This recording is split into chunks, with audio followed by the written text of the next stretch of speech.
आज हम आप लोगों को स्वतंत्रता दिवस अथवा 15 अगस्त पर निबंध लिखना बताएंगे। तो 15 अगस्त अथवा स्वतंत्रता दिवस हमारे देश का राष्ट्रीय त्यौहार है अथवा राष्ट्रीय पर्व होता है। क्या आप लोगों को पता है कि हमारे देश में 3 प्रमुख राष्ट्रीय त्यौहार होते हैं? वो 3 त्यौहार कौन कौन से आपको बता देते हैं। 15 अगस्त अथवा इसी को स्वतंत्रता दिवस के नाम से जानते हैं। दूसरा है 26 जनवरी अथवा इसी को गणतंत्रता दिवस या गणतंत्र दिवस के नाम से जानते हैं। और तीसरा है 2 अक्टूबर अथवा इसी को गांधी जयंती के नाम से जाना जाता है। तो आप लोगों को बता दें कि यदि परीक्षा में पूछ लिया जाए कि किसी एक राष्ट्रीय पर्व पर निबंध लिखिए तो आप इनमें से किसी को भी लिख सकते हैं जो आपको आता है। चलिए अब 15 अगस्त के निबंध की रूपरेखा को देख लेते हैं। तो पहली है प्रस्तावना, फिर मनाने का कारण, वर्णन मतलब कार्यक्रम क्या क्या होते हैं, कैसे होते हैं, वर्णन के अंदर ये बताया जाएगा, और फिर पावन स्मृति और फिर उपसंहार। तो चलिए इन सब को एक एक करके बता देते हैं।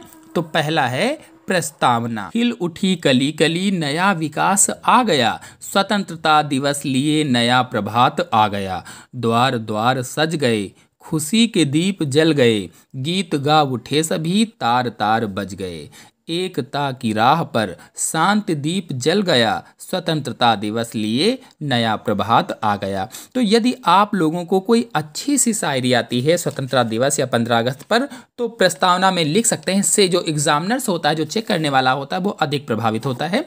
तो स्वतंत्रता सभी को प्रिय होती है, या कहें तो स्वतंत्रता मनुष्य की स्वाभाविक इच्छा होती है। पराधीन पशु पक्षी भी सभी बंधनों को तोड़कर मुक्त होना चाहते हैं। अर्थात जिस प्रकार से पक्षी पिंजड़े में बंद होता है तो वह उससे निकलकर बाहर आना चाहता है, बिल्कुल वैसे ही उन लोगों की दशा होती है या उस देश की दशा होती है जो दास्ता की बेड़ियों में जकड़े रहते हैं, या सीधी सी भाषा में कहें जो दास होते हैं। हम सभी लोग जानते हैं कि भारत देश सैकड़ों वर्षों तक पराधीनता का दुख सहन करना पड़ा इसको, क्योंकि यहाँ अंग्रेज़ों ने अपना कब्जा जमा लिया था और धीरे धीरे हम लोगों को गुलाम बना दिया था, और अंग्रेज़ों ने बहुत अत्याचार किए और पूरे भारत पर कब्जा कर लिया था। तब हमारे देश के अनेक महापुरुषों ने, अनेक देशभक्तों ने उनसे लड़ाई लड़ी और 15 अगस्त 1947 को भारत देश अंग्रेज़ों से आज़ाद हुआ, या भारत अंग्रेज़ों की दास्ता से मुक्त हो गया, स्वतंत्रता मिल गई। उसी दिन को 15 अगस्त या स्वतंत्रता दिवस के रूप में मनाया जाता है। चलिए अब मनाने के कारण पर आते हैं। तो जब हमारा देश पराधीन था, भारत की आज़ादी के लिए असंख्य नर नारियों ने बलिदान दिया। झांसी की रानी, तात्या टोपे, नाना साहब, भगत सिंह, चंद्रशेखर आजाद, तिलक, लाला लाजपत राय, गोपाल कृष्ण गोखले, सुभाष चंद्र बोस, महात्मा गांधी, पंडित जवाहरलाल नेहरू और भी असंख्य देशभक्त थे, महान देशभक्त थे, जिनके प्रयासों से हमें स्वाधीनता मिली, हमारा भारत देश स्वतंत्र हो पाया, तथा भारत के प्रधानमंत्री नेहरू जी ने 15 अगस्त 1947 को दिल्ली के लाल किले पर तिरंगा फहराया था।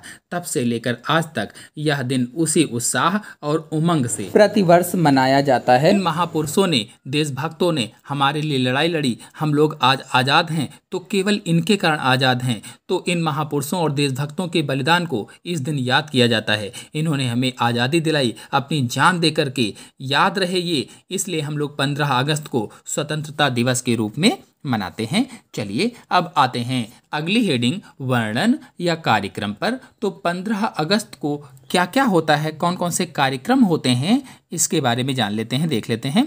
तो इस दिन भारत के प्रधानमंत्री लाल किले पर राष्ट्रीय तिरंगा फहराकर राष्ट्र के नाम संबोधन करते हैं। लाखों नर नारी प्रधानमंत्री का संदेश सुनते हैं, वहां एकत्रित होते हैं। जो लोग नहीं एकत्रित होते हैं वो अपने घरों से रेडियो टेलीविज़न आदि से सुनते हैं।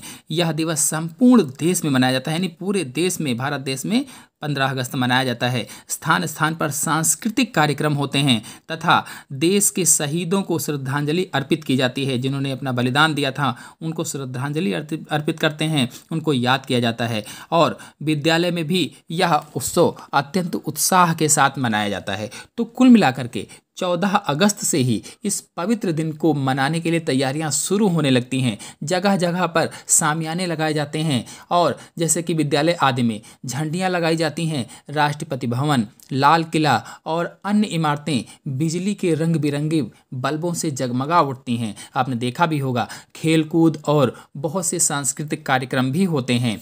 विद्यालयों से प्रभात रैलियां भी निकाली जाती हैं। विजयी विश्व तिरंगा प्यारा की मधुर ध्वनि सोए हुए व्यक्तियों को भी जगा देती है।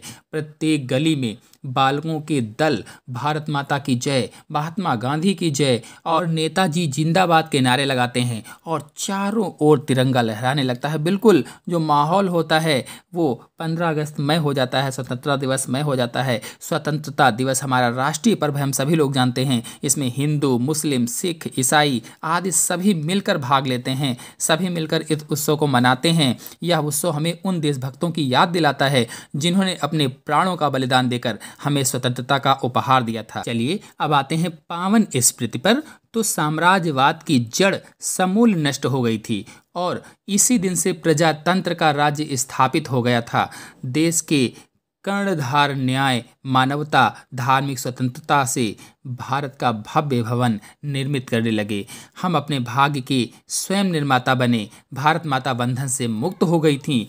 उसके हाथ की हथकड़ियाँ और पैरों में जो बेड़ियाँ थी वो सब टूट गई थी। गांधी के अमोघ अस्त्र अहिंसा ने तोप टैंक वालों पर विजय पाई थी। प्रतिवर्ष 15 अगस्त इन्हीं पावन स्मृतियों को लेकर आता है और हमें अपना दिव्य संदेश प्रदान करता है तथा हमें सदैव जागरूक रहने की प्रेरणा देता है। तो ये इसकी पावन स्मृति हो जाएगी। चलिए अब आते हैं उपसंहार पर। तो उपसंहार के अंतर्गत 15 अगस्त के दिन हमें प्रण करना चाहिए, प्रण लेना चाहिए कि देश की स्वाधीनता की रक्षा के लिए अपने प्राणों की बाजी लगा देंगे। कहने का मतलब ये है कि जो हमारे महापुरुषों ने, देशभक्तों ने हमें आज़ादी दिलाई है उसको हम लोग जाने नहीं देंगे। स्वाधीनता की रक्षा के लिए अपने प्राणों की बाजी लगा देंगे। हमें यह भी प्रतिज्ञा करनी चाहिए कि हम आपसी भेदभाव तथा फूट आदि से दूर रहेंगे। यानी आपस में जो भेदभाव होते हैं, जो लड़ाई झगड़े होते हैं वो नहीं करेंगे। देश की एकता को नष्ट नहीं होने देंगे और हम सभी मिलकर एक रहेंगे, उसको नष्ट नहीं होने देंगे। राष्ट्रीय तिरंगे की आन, शान और बान को इसी तरह से बनाए रखेंगे जिस तरह से हमारे महापुरुषों ने हमें आज़ादी दिलाई है। तो उस तिरंगे की आन बान शान को बनाए रखेंगे। शहीदों के पावन बलिदान को कभी नहीं भूलेंगे और देश के महान नेताओं द्वारा बताए गए मार्ग पर चलेंगे।